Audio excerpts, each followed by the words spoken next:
falar para vocês. Imposto barato é aquele que você paga na data. Belezura? Tem isso também. E pasmem, tá?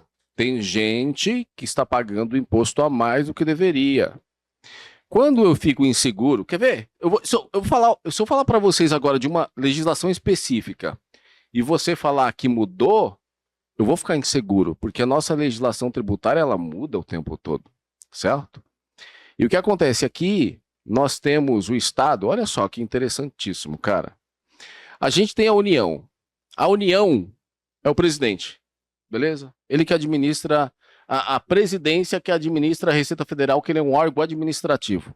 Joia? É a União. Nós temos mais ou menos aí mais de 90 tributos federais, que é para todo mundo, para todos os estados. Joia? Só que a Receita Federal, a União, ela só administra os tributos que é da competência dela.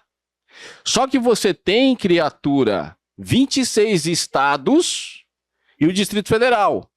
A gente tem 27 constituições estaduais que os caras estão legislando sobre os tributos da sua competência. Então, o ICMS, criatura, quem manda é o Estado.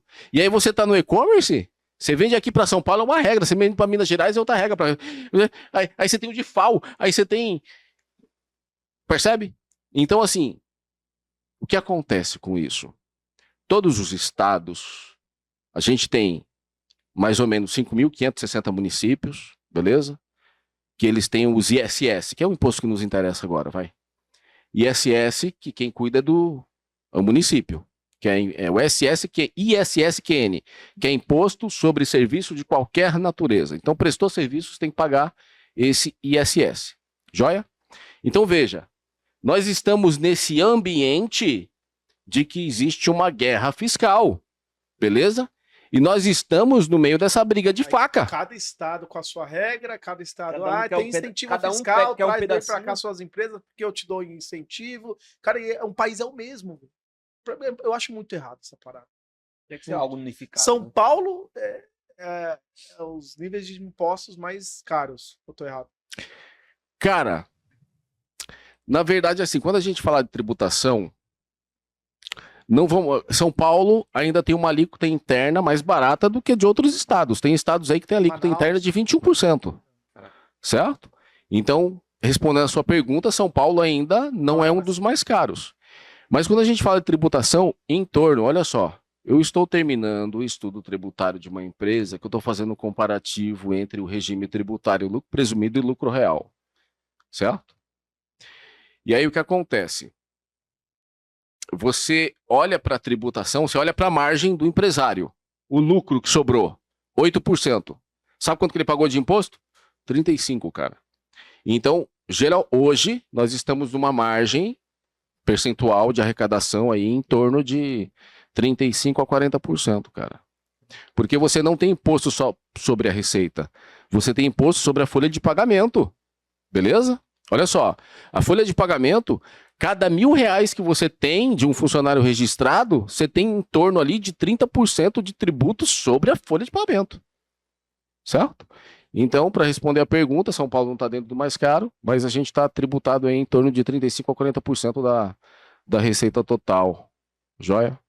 Então, veja, só para concluir e fechar a caixinha desse negócio de guerra fiscal. Nós estamos no meio de uma guerra fiscal e a gente tem que se posicionar de uma forma adequada. Não é para você pagar menos imposto.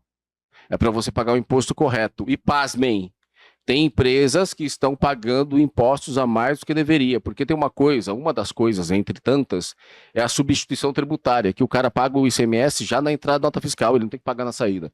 E tem muitos empresários que estão pagando a saída. Exato. Mesmo no Simples Nacional. Exemplo, tá? Você que está no Simples Nacional, se a sua alíquota efetiva é aquilo que você vai aplicar sobre a receita, beleza? E você é do ramo de autopeças, por exemplo, autopeças.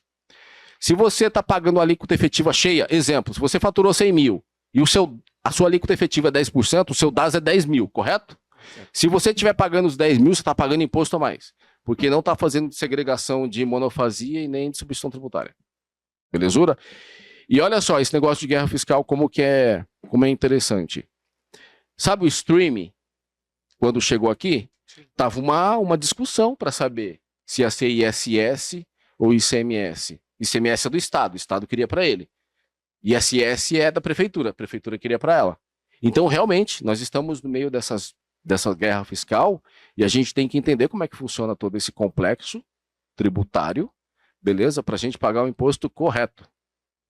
Joia? Não é pagar menos, porque se você pagar menos, você está gerando um passivo tributário, e nem pagar mais, porque se você paga mais, você está perdendo dinheiro, e para você recuperar esse dinheiro, você vai ter que entrar com um processo judicial, muitas das vezes, e vai ter que gastar com honorário ainda com advogado. Certo? Então, essa é a importância de ter um escritório de contabilidade que realmente tenta entender o seu negócio, né? Porque se você dá bobeira, você vai perder grana. Ah, mas, meu, e perde muita grana. Cara, Como entender o negócio? olha só. Eu contei mais ou menos a história minha para vocês aí. Quando eu trabalhava na área de construção civil, eu era um cara que não conhecia nada de contabilidade, beleza? Simples nacional, lucro preço, essas coisas só passavam pela mente, não sabia o que era. Então eu ficava vendido em relação a essas coisas que permeiam essas relações contábeis, que pega toda essa gama de coisas. E, cara, hoje você como empreendedor, você não precisa estudar para saber de tudo. Você precisa entender o mínimo daquilo que você está envolvido em relação a essas complexidades tributárias todas, para você se posicionar e poder fiscalizar o meu trabalho, entende? Sacou? Então, cara, cada cliente novo que a gente tem, a gente olha para o segmento dele e fala, cara, você sabe o que é isso? Ele fala não, e a gente vai anotando, beleza? Que são perguntas que é aquilo que você precisa entender para ter um mínimo de noção para poder tomar uma decisão firme, não pisando em ovos, não ficar vendido, entende? E aí, beleza, aí você entende, e a partir desse entendimento que você tem do seu negócio, que você sabe as suas responsabilidades, você não consegue melhor tomar uma decisão enquanto empreendedor?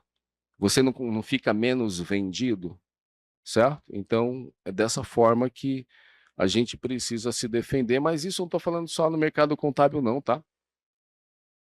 Qualquer tipo de prestação de serviço que a gente for contratar, porque eu tenho as minhas dores também enquanto tomador de serviço. A gente tem que entender o mínimo daquilo que a gente está contratando para poder fiscalizar o trampo de quem está prestando o serviço para a gente, senão a gente fica vendido. Né?